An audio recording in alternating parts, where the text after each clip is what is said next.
Hello students. तो आज हम लोग एक प्रॉब्लम और करेंगे बॉडी प्लॉट का। ठीक, हम लोग ऑलरेडी दो प्रॉब्लम कर चुके हैं, तो एक आइडिया हम लोगों को मिल चुका है कि हम बॉडी प्लॉट कैसे करते हैं। ठीक है, तो जो लोग मेरे दो प्रॉब्लम के लेक्चर को नहीं देखे होंगे वो उस लेक्चर को आप लोग देख लेंगे। अब हम लोग इस प्रॉब्लम को सॉल्व करते हैं। तो सबसे पहले हम लोग क्या करेंगे कि कॉर्नर फ्रीक्वेंसी आइडेंटिफाई करेंगे। कॉर्नर फ्रीक्वेंसी मेरा कौन कौन सा होगा। तो कॉर्नर फ्रीक्वेंसी आइडेंटिफाई करने के लिए मेरे पास जो ब्रैकेट होना चाहिए, दैट मीन्स पोल और जीरो पर जो ब्रैकेट होना चाहिए वो क्या होना चाहिए, S by omega plus one का फॉर्म में होना चाहिए।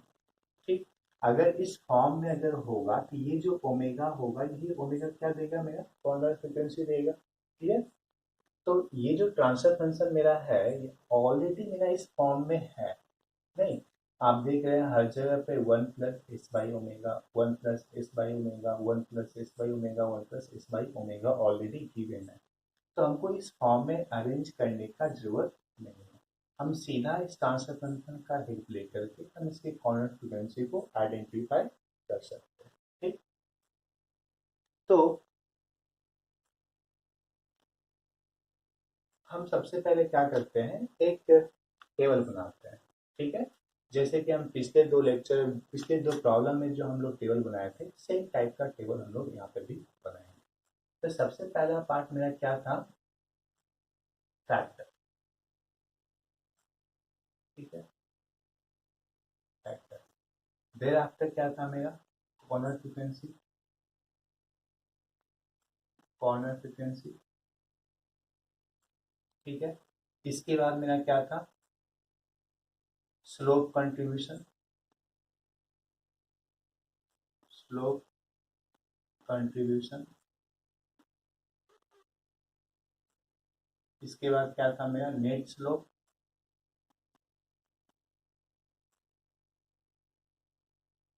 फिर फ्रीक्वेंसी रेंज।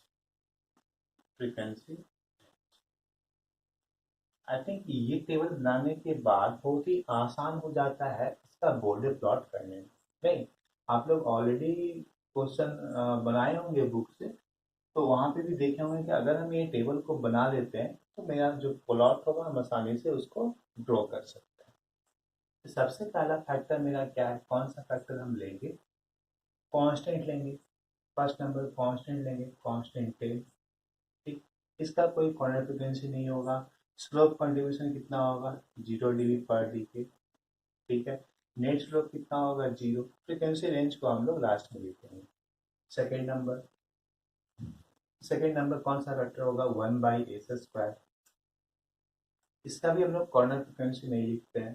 ठीक, और इसका स्लोप कंट्रीब्यूशन क्या होगा, अगर वन बाई एस होगा तो उसके स्लोप कंट्रीब्यूशन कितना होगा, -20 dB पर डी के। और अगर एस स्क्वायर आ जाएगा तो कितना हो जाएगा, -40 dB पर डी के। ठीक है, और नेट स्लोप कितना होगा, पहले स्लोप मेरे पास जीरो है और -40 dB अगर ऐड करेंगे तो स्लोप हमको कितना मिलेगा, -40 dB पर डी के। ठीक है, थर्ड नंबर।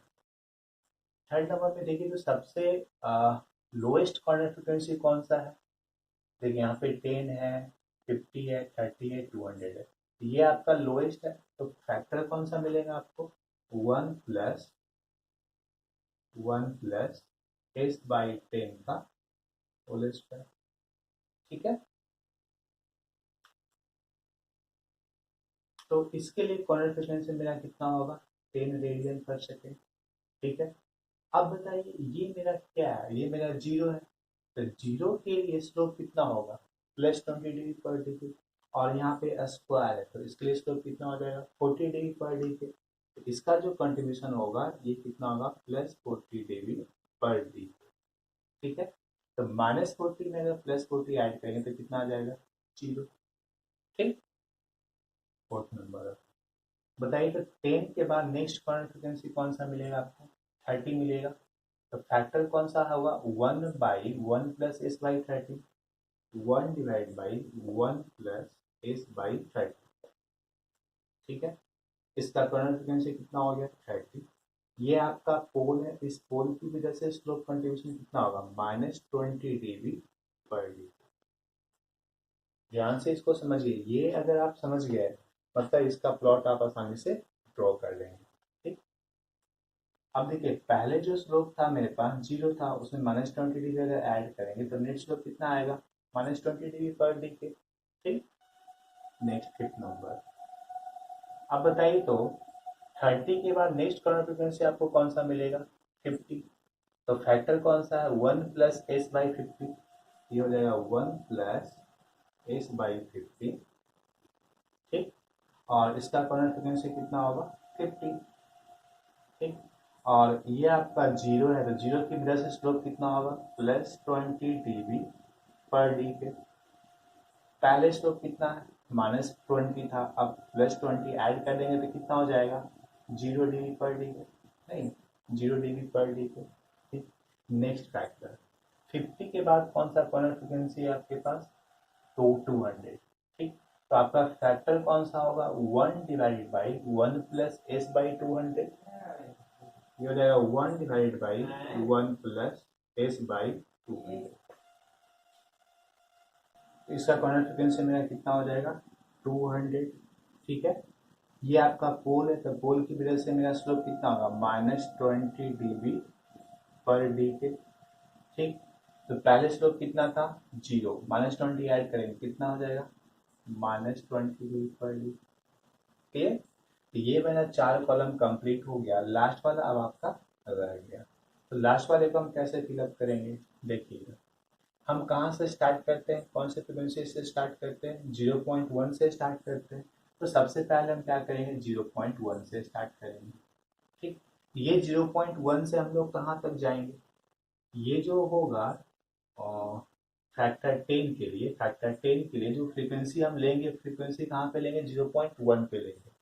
और 1/s² के लिए भी अगर हम देखें तो 1/s² के लिए फ्रीक्वेंसी हम कौन सा लेते हैं, 0.1 से ही लेते हैं, 0.1 से ही लेते हैं, क्योंकि 1/s² का जो बॉडी प्लॉट होता है वो 0.1 से स्टार्ट होगा, having slope -40 dB per day. Already हम आपको बेसिक में ये चीज कवर कर चुके हैं। तो ये जो फैक्टर होगा ये स्टार्ट कहाँ से होगा, 0.1 से स्टार्ट होगा। अब 0.1 पे हम स्लोप कितना ड्रॉ करेंगे, -40 dB पर डे के, क्योंकि नेट स्लोप आपका कितना है, -40 dB पर डे के। इस स्लोप को हम कब तक मेंटेन रखेंगे, जब तक कि नेक्स्ट कॉर्नर फ्रीक्वेंसी नहीं मिलेगा। दैट मीन्स ये जो फैक्टर होगा किस फ्रीक्वेंसी से किस फ्रीक्वेंसी तक होगा, 0.1 to next corner frequency, 0.1 to next corner frequency. Next corner frequency कौन सा है, 10, तो 0.1 टू 10। क्लियर। अब देखिए ये जो फैक्टर होगा ये कहाँ से स्टार्ट होगा, 10 से स्टार्ट होगा। ठीक, क्योंकि s/1 + s/10 का कहने का मतलब हुआ कि 10 से पहले इस फैक्टर का मैग्नीट्यूड कितना होगा, 0 होगा। नहीं, 10 के पहले इस फैक्टर का मैग्नीट्यूड कितना होगा, 0 होगा। 10 के बाद ये फैक्टर आपके सिस्टम में इंट्रोड्यूस हो जाएगा, मतलब बोर्डेड प्लॉट में इंट्रोड्यूस हो जाएगा। ठीक, तो 10 से स्टार्ट करेंगे, 10 से कहाँ तक स्टार्ट करेंगे, जब तक कि नेक्स्ट कॉर्नर फ्रीक्वेंसी ना मिले। नेक्स्ट कॉर्नर फ्रीक्वेंसी कौन सा है, 30, 10 टू 30, नहीं 10 टू 30। अब इसके बाद ये कहाँ से स्टार्ट होगा, 30, 30 टू कहाँ तक जाएगा, 50। तो ये 50 से स्टार्ट होगा, 50 टू कहाँ तक जाएगा, 200। इसके बाद ये कहाँ से स्टार्ट होगा, 200 से स्टार्ट होगा और कहाँ तक जाएगा, इन्फिनिटी तक जाएगा, इन्फिनिटी तक जाएगा। तो ये आपका टेबल बन गया। ठीक, अब हम लोग क्या करेंगे, देखिएगा 0.1 अगर हम प्लॉट बनाएंगे, बोर्डे प्लॉट, अगर हम बोर्डे प्लॉट बनाएंगे तो ओमेगा इज इक्वल टू 0.1 से स्टार्ट करेंगे ना, 0.1 से स्टार्ट करेंगे तो 0.1 पे कितना मैग्नीट्यूड होगा ये तो फाइंड आउट करना पड़ेगा आपको। 0.1 पे हम कितना मैग्नीट्यूड रखते हैं ये आपको फाइंड आउट करना पड़ेगा। तो 0.1 पे मैग्नीट्यूड कौन कौन सा फैक्टर देगा, 10 देगा और 1/s² देगा, क्योंकि ये दोनों ही फैक्टर कहाँ से स्टार्ट हो रहा है, 0.1 से स्टार्ट हो रहा है, 0.1 से स्टार्ट हो रहा है। और 10/s² का मैग्नीट्यूड निकालेंगे हम लोग कहाँ पे, ओमेगा इज इक्वल टू 0.1 पे। ठीक, तो magnitude of g of j omega in dB is equal to in dB at omega is equal to 0.1, कितना हो जाएगा 20 log ऑफ मैग्नीट्यूड ऑफ, कितना हो जाएगा 10 बाई एस के बदले में जे ओमेगा का होल स्क्वायर हो जाएगा। ठीक है, तो ये कितना हो जाएगा 20 log 10 बाई जे का मैग्नीट्यूड हो जाएगा 1 और ओमेगा का वैल्यू कितना लेना है 0.1, तो 0.1 का, ठीक, ये आपका कितना हो जाएगा 20 log 10 अपॉन 0.01, ये कैंसिल आउट हो जाएगा 100। ठीक, तो यहाँ पर कितना जीरो हो जाएगा 3 जीरो, तो 20 log 10 to the power 3 is equal to 20 into 3 is equal to 60। Clear, that means omega is equal to 0.1 पे हम मैग्नीट्यूड कितना रखेंगे 60 dB रखेंगे। ठीक है, तो ये है आपका मैग्नीट्यूड वाला प्लॉट। ठीक, ये बाई एक्सिस हो गया, यहाँ पे मैग्नीट्यूड हम रखेंगे G of J omega in dB। ठीक, तो ओमेगा इज इक्वल टू 0.1 पे हमको मैग्नीट्यूड कितना रखना है 60 dB, हमारे ये 60 dB है, 60 dB है। ठीक है, अब इसके बाद देखिए स्टार्टिंग में हमको स्लोप कितना रखना है -40 dB पर डिके, -40 dB पर डिके, कहाँ से कहाँ तक 0.1 टू 10 तक, 0.1 टू 10 तक। तो हम क्या कर रहे हैं, यहाँ पे एक लाइन ड्रॉ करेंगे जिसका स्लोप कितना होना चाहिए -40 dB पर डिके, -40 dB पर डिके। ठीक, मान लेते हैं ये आपका क्या है omega is equal to 10, omega is equal to 10। तो आप सोचेंगे कि sir omega is equal to 10 पे क्या ये लाइन इस एक्सिस को क्रॉस कर जाएगा, या ये लाइन इस एक्सिस को क्रॉस नहीं करेगा। तो उसको फाइंड आउट करने के लिए आपको पॉइंट फाइंड आउट करना पड़ेगा कि यहाँ पे मैग्नीट्यूड कितना मिलेगा आपको। ठीक, तो इस पॉइंट पे हम लोग मैग्नीट्यूड कैसे फाइंड आउट करेंगे, आपको हम पिछले लेक्चर में भी समझाए थे कि अगर लाइन गिवन होगा, लाइन का स्लोप गिवन होगा और पॉइंट हमको मालूम होगा तो हम इसका बाई का वैल्यू हम लोग फाइंड आउट कर सकते हैं। ठीक, तो इस लाइन का स्लोप कितना है -40 dB पर डी। ठीक, तो हम क्या कर रहे हैं, हम ये पॉइंट फाइंड आउट करना चाहते हैं। तो मान लेते हैं ये आपका x1 y1 है और ये आपका क्या है x2 y2। ठीक, और ये एक्सिस कौन सा एक्सिस होता है लॉग ओमेगा एक्सिस होता है। तो स्लोप इज इक्वल टू क्या लिखेंगे हम लोग, slope is equal to y2 minus y1 upon x2 minus, slope कितना है इस लाइन का -40 डिग्री पर। ठीक, बाई टू आपको नोन नहीं है ना, हमको ये बाई टू फाइंड आउट करना है, ये वाला बाई टू फाइंड आउट करना है। तो बाई टू आपका नोन नहीं है, बाई टू माइनस y1 कितना है आपका 60 डिवाइड बाई x2 मतलब कितना log ऑफ 10, x2 मतलब log of 10, log 10 minus x1 आपका कितना है log ऑफ 0.1, log ऑफ 0.1। ठीक, ये आपका कितना हो जाएगा -40 is equal to by2 minus 60 divide by log 10 का वैल्यू 1 और 0.1 का वैल्यू log 0.1 का वैल्यू -1, तो -1 माइनस माइनस क्या हो जाएगा प्लस 1 प्लस 1 2। ठीक, therefore -40 is equal to by2 minus 60 divide by 2। ठीक है, तो यहाँ से हमको कितना आ जाएगा -40 इंटू 2 -80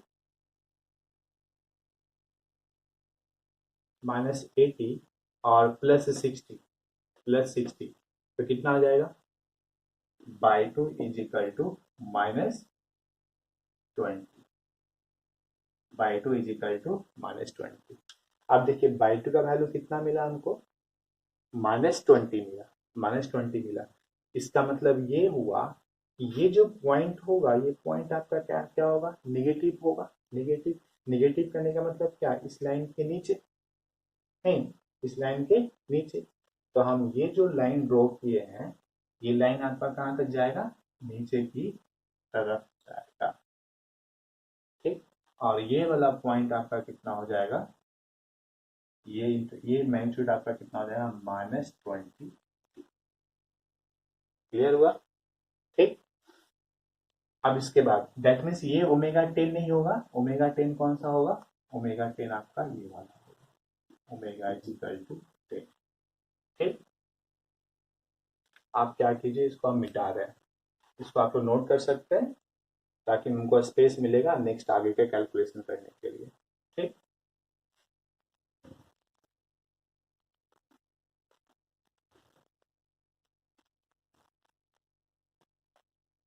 ये आपका लास्ट प्रॉब्लम है, इसके बाद हम नेक्स्ट टॉपिक स्टार्ट करेंगे। आप बताइए 10 के बाद 10 to 30 आपका स्लोप कितना आना चाहिए, 0 dB। ठीक, क्योंकि +40 dB ऐड होगा तो -40 +40 कितना हो जाएगा, 0। कहाँ से कहाँ तक, 10 to 30 तक जाना है। तो 10 to 30 आपका मान लेते ये है, ये आपका कितना, ओमेगा इज इक्वल टू 30। और इस लाइन का स्लोप कितना हो जाएगा, 0 dB पर dK। ठीक है। फिर 30 के बाद 50, 30 के बाद 50 कितना हमको स्लोप रखना है, -20 dB पर डीके। -20 dB पर डीके करने का मतलब हुआ इस तरीके से लाइन हो जाएगा, ये लाइन का स्लोप कितना हो जाएगा, -20 dB पर डीके, -20 dB पर डीके। अब ये कहाँ से कहाँ तक हमको रखना है, 30 to 50 रखना है। ठीक, तो मान लेते हैं ये आपका कितना है,